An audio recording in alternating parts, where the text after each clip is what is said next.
My Godson ruined everything in Boise. Boise, 6:42 p.m. The autumn wind bit through the streets, carrying the faint scent of burning leaves. I'm Aaron, 36, and until tonight, I thought I had my family under control. My Godson, Tyler, just turned 21, had been like a son to me since he was 5. Smart, charming, and always polite, or so I believed. I was sitting in my study at the old Victorian on Capitol Boulevard, counting the day's receipts from my small but profitable investment consulting firm. $12,450 in transactions today. Nothing extraordinary, but the numbers didn't lie. That's when my phone buzzed a message from Tyler. Can we talk? It's urgent. Meet me at the Dockside Cafe in 30. Urgent usually meant trouble. I drove the 10 minutes down, the streets damp from a drizzle. I spotted him outside the cafe, pacing like a caged animal. Tyler? I called, approaching. He looked up, eyes darting, and muttered, Aaron, I think I messed up bad. I frowned. Mess up how? This isn't one of your school pranks anymore. He swallowed hard. It's this about the family trust. Uncle Greg's money. He stopped, glanced over his shoulder nervously, then whispered, I borrowed some without asking. $45,000. My heart froze. $45,000 wasn't just cash, it was a piece of our family's legacy, money set aside for emergencies, investments, and the scholarship fund for his cousin. Tyler, do you even understand what you've done? I snapped. That's not yours to borrow, that's a trust. You could ruin everything. He looked at me, tears forming. I didn't know where else to turn. I thought I could fix it before anyone noticed. A low rumble of anger built inside me. But more than anger, there was betrayal. Tyler was like a son, yet he had secretly jeopardized decades of trust. And the kicker? The very fund he took from was something I had painstakingly built with my own hands and my late father's guidance. The cafe seemed smaller, the chatter around us distant, muffled. My mind raced.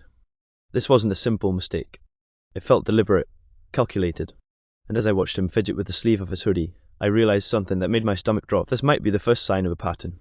Tyler had secrets, ones I hadn't uncovered yet. Then, just as I opened my mouth to demand, he returned the money immediately. His phone buzzed. He glanced at it and paled. Oh no, he whispered. I leaned closer. What is it? He looked up at me, eyes wide, and said the words I had been dreading. It's Mom, she knows, and she's coming here. Boise, 7:15 p.m. The drizzle had turned into steady rain by the time we left Dockside Cafe. Tyler's mother, my sister-in-law, Marlene, was driving herself here. That was unusual. Normally, she left family matters to me or Greg. I don't get it, I muttered, keeping my eyes on the road. Why would she come here herself? Tyler shook his head, voice low. She's been asking questions about the trust, about the scholarship fund. I tried to cover it up, but she's suspicious. Suspicious was an understatement. Marlene had a nose for trouble, honed over decades of managing our extended family's affairs. If she suspected Tyler, there was no way he could wiggle out of this. And something in the pit of my stomach told me this was bigger than just a $45,000 slip. By 7:40, we were back at my house. The lights from the Victorian reflected off the wet driveway. Tyler's footsteps were hesitant as we walked to the front door. I could hear the rumble of Marlene's SUV pulling in behind us. Inside, I set Tyler down in the study, the familiar leather chair creaking under him. Look, Tyler, I need the full story, every detail, no omissions, I said, trying to keep my voice steady. He swallowed. Aaron, it's not just me. I didn't take the money alone. I froze. What do you mean, not alone? He looked away, shame written across his face. Greg's old friend, Nathan, he told me about the scheme. He said I could borrow from the trust and pay it back before anyone noticed. He's been siphoning money for months. I didn't know at first, but now I think he's been using me. The room felt colder. Nathan was a slick businessman we trusted implicitly. Always shaking hands, smiling, talking about ethics. Yet here he was, drowning my Godson into a mess I couldn't have imagined. The sudden slam of the front door startled me. Marlene stormed in, rain dripping from her coat. Her eyes were sharp, scanning the study like she was hunting prey.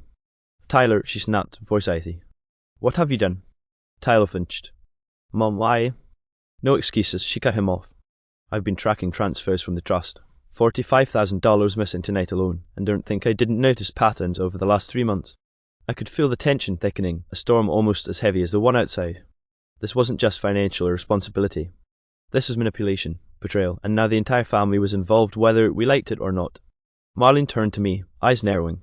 Aaron, this isn't just about Tyler. Someone's orchestrating this. I need you to check the accounts immediately. I nodded, though a sense of dread had settled in my chest. Sitting at my desk, I lowered into the trust account. At first glance, everything seemed in order until I saw the recent wire transfers.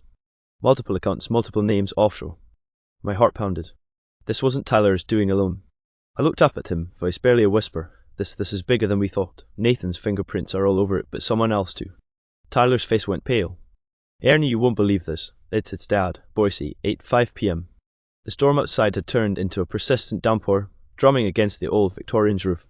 My hand shook slightly as I processed Tyler's words. Dad? I echoed, incredulous. Greg, my brother? Tyler nodded, eyes wide. He's been moving money around for months. At first, I didn't understand, but Nathan gave me documents showing how Greg could take money from the trust without anyone noticing. I thought it was just a game. I was wrong. I leaned back in my chair, the leather creaking under me. My own brother, the man I trusted more than anyone, betraying not just the family, but me personally. It felt like a punch to the chest. Marlene stepped closer, arms crossed. Aaron, I suspected something for months. There were inconsistencies in the statements Greg sent me, but I didn't want to believe it, not him, not our family. Her voice cracked, revealing a rare vulnerability. Tyler shifted uncomfortably in his seat. I didn't mean for it to go this far. I swear I wanted to fix it before anyone found out. I even tried paying Nathan back some of the money tonight. Son? I barked. Tyler, $45,000 isn't a small mistake, and now you're telling me this has been happening for months. How much? He swallowed hard. At least $120,000, maybe more. I rubbed my temples. $120,000. That was enough to destabilize the trust completely, enough to threaten the scholarships, the emergency funds, everything we'd built. And worse, it wasn't just Tyler or Nathan. My own blood was complicit. Marlene's eyes glimmered with determination. We need proof, Aaron. You and I check every account tonight. Tyler, you're coming with us. No mistakes, no hiding anything. We moved into the office, where multiple monitors displayed the trust account activity. Lines of numbers blurred together, transfers, withdrawals, offshore accounts, hidden beneficiaries. The patterns were intricate, like someone had spent weeks orchestrating this. Then I noticed it a small, unusual transfer, $5,000 to a shell company named Blue Lantern LLC. The timestamp was from last night, and the memo line simply said, for trust maintenance. I froze. That wasn't Nathan, that wasn't Tyler. That was Greg's style, subtle, calculating, and cold. Look at this, I said, pointing. Marlene leaned over, eyes narrowing. He did it again after all this? Tyler swallowed. Aaron, there's more. I found emails on Nathan's computer showing he coordinated with Dad. They were planning this together, the scholarship fund, the family events, they were just a cover. I felt my stomach drop. Every family dinner, every casual conversation about finances, every small favour Greg had done over the years now, in retrospect, it felt like a facade. Suddenly, a loud knock at the door startled us. It wasn't Marlene, it was a voice I didn't expect. Aaron, we need to talk, alone. I turned. Standing in the doorway was Nathan, soaked from the rain, his usual charm replaced with a grim, almost desperate expression. About the trust, he said quietly. I think you need to see what your brother's really planning before it's too late. Boise, 8:42 p.m. Nathan stepped inside, shaking off his wet coat, eyes starting between me, Tyler, and Marlene. His usual smug grin was gone, replaced by tension that made my skin crawl. I didn't come here to fight, he said. I came because your brother, he's planning something far bigger than just siphoning money. I crossed my arms, skeptical. Bigger? Tyler just said he's been moving money from the trust. What else could there be? Nathan's gaze hardened. Greg isn't just taking money for himself, he's planning to liquidate the entire family trust. Every account, every investment. He's setting up a shell corporation overseas if he succeeds. Not a dime stays in Boise. Scholarships gone, emergency funds gone, the family legacy gone. Marlene gasped. But why? What would he gain? Nathan paused, glancing at Tyler, who looked pale and frozen. Control. He wants to rebuild the family fortune under his name alone, and he's been grooming Tyler to cover his tracks, manipulate him into thinking it's all harmless. My fist clenched. Tyler had been caught in the middle, but Greg was the mastermind. A cold, calculated betrayal that cut deeper than I could have imagined. I slammed my hand on the desk. We can't let him do this. Tyler, did he give you instructions for tonight? Tyler nodded weakly. He said to transfer the last $45,000 into Blue Lantern LLC. That's when I panicked and ran to you. Marlene's voice was sharp. Aaron, we need proof, screenshots, emails, anything, and we need to act before he executes the final transfers. This is about more than money, it's about the family's integrity. Just then, my laptop pinged. An email notification. I opened it and froze. It was from Greg. Sent less than 10 minutes ago. Aaron, I know you've been snooping. Tyler is loyal. Don't interfere. I will handle everything. Greg. My blood ran cold. He was watching us, probably from his home on Hill Road. The manipulation was beyond what I had imagined. Tyler had been groomed. Nathan had been a tool, and Greg had orchestrated it, all while smiling at family dinners. Marlene's hand touched my arm. We need a plan now. I swallowed hard, mind racing. Options flashed through my head. Confront him directly, involve authorities, or cut him off financially before he could execute the final transfer. But one thought struck me with a heavy weight. I couldn't trust anyone fully. Not Tyler, not Nathan, not even my own instincts. I looked at Tyler. Did he ever mention anything about the property on Riverside Drive? Tyler's eyes widened. Yeah, he said something about moving assets there. I didn't think it was important. I felt a chill. Riverside Drive, the location of the original family estate, a property worth over $600,000. If Greg was consolidating assets there, he could claim ownership under a legal loophole we hadn't foreseen. The room fell silent. Rain pelted the windows harder, almost like the storm outside mirrored the chaos inside. Then, Nathan leaned closer, voice barely a whisper. Aaron, you need to see the hidden ledger. Craig's kept it for years. It's all there, the transfers, the offshore accounts, and a name you wouldn't expect. I swallowed, heart racing. A name? What name? Nathan's hand trembled as he pulled a worn folder from his bag. The Godson, Boise, 9:10 p.m. The study felt suffocating, the flickering light from the desk lamp casting shadows that danced across the walls. Nathan placed the folder on the desk, sliding it toward me with an almost reverent caution.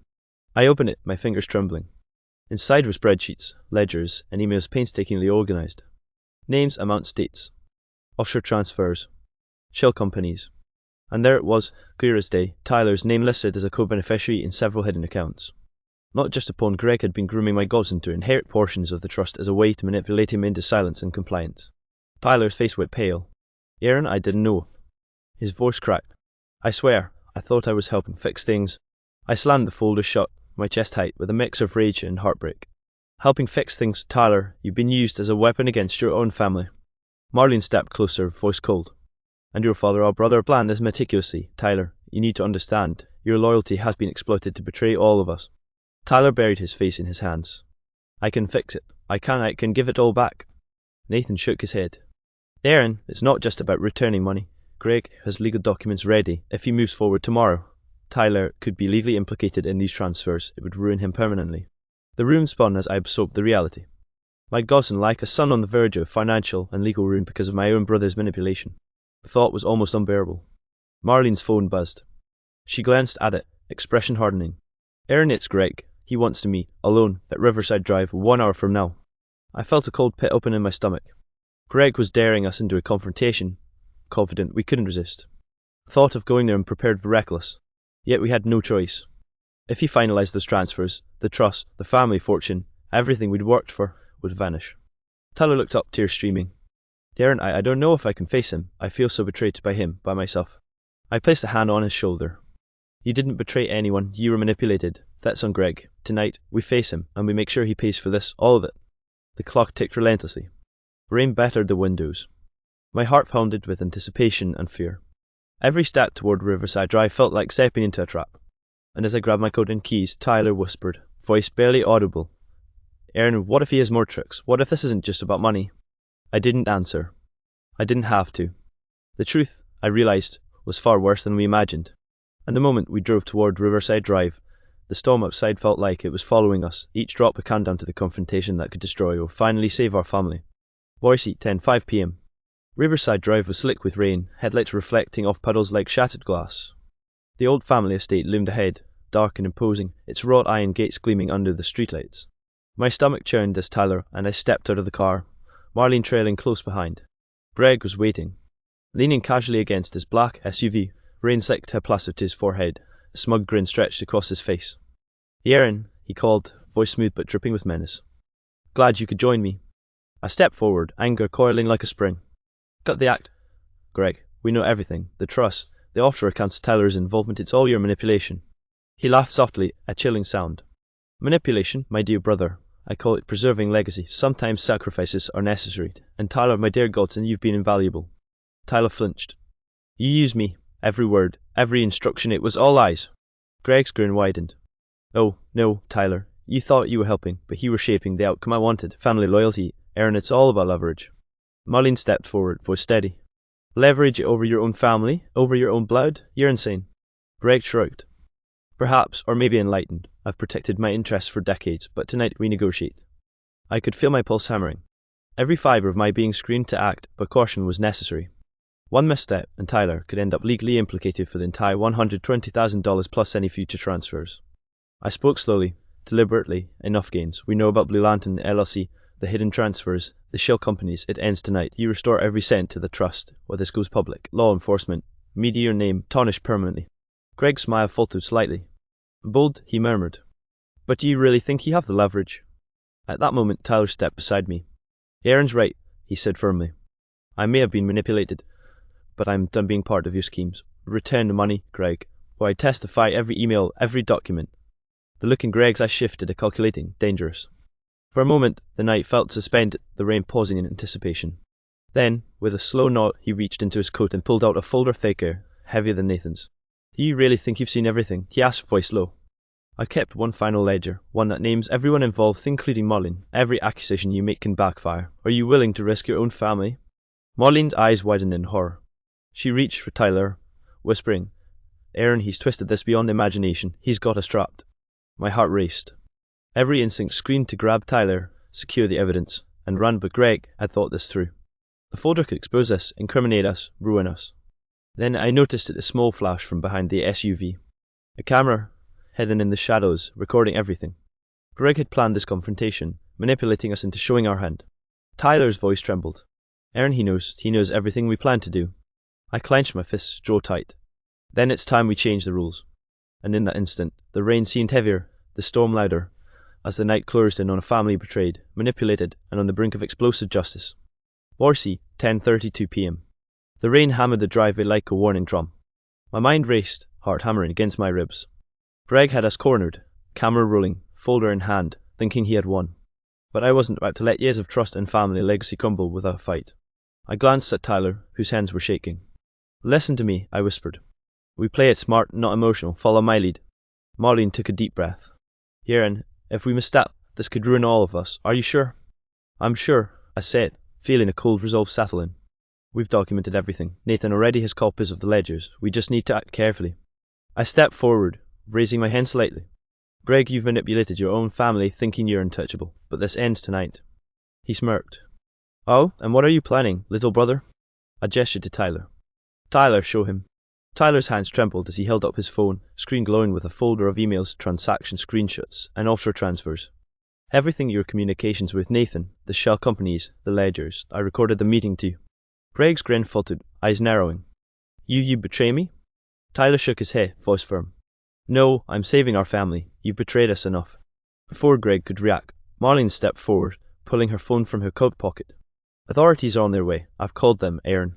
Every transfer, every account, they're watching. Greg's face went pale, realization dawning. The storm outside seemed to echo the chaos inside, rain pelting harder as if celebrating the shift. He lunged for the folder, but I stepped between them. Not tonight, Greg, not ever again. A tense moment stretched, the world narrowing to Greg, the folder, and our family standing united. Then, slowly, he sank to the ground, shoulders sagging. The fight was over. By the time the police arrived 10 minutes later, Greg was incoherent, muttering about legacy and loyalty as they escorted him into the squad car. Tyler, Marlene, and I stood drenched, soaked to the bone, but victorious. The trust, the scholarships, the estate, they were safe. Tyler looked at me, voice trembling. Aaron, I don't know how to thank you. I feel like a fool, but you were a victim, Tyler, I said softly. And now we move forward, together. The rain began to lighten, the first slivers of moon piercing through the clouds. For the first time that night, I allowed myself a breath. Justice had been served, betrayal exposed, and our family, though shaken, was still intact. I looked at the mansion, now silent except for the storm's dying rhythm, and whispered, Boise may never forget tonight, and neither will we. In the end, the Godson who was almost lost to greed and manipulation had survived. And our family, scarred but wiser, had reclaimed its legacy, proof that even in the darkest storms, loyalty, courage, and truth could prevail.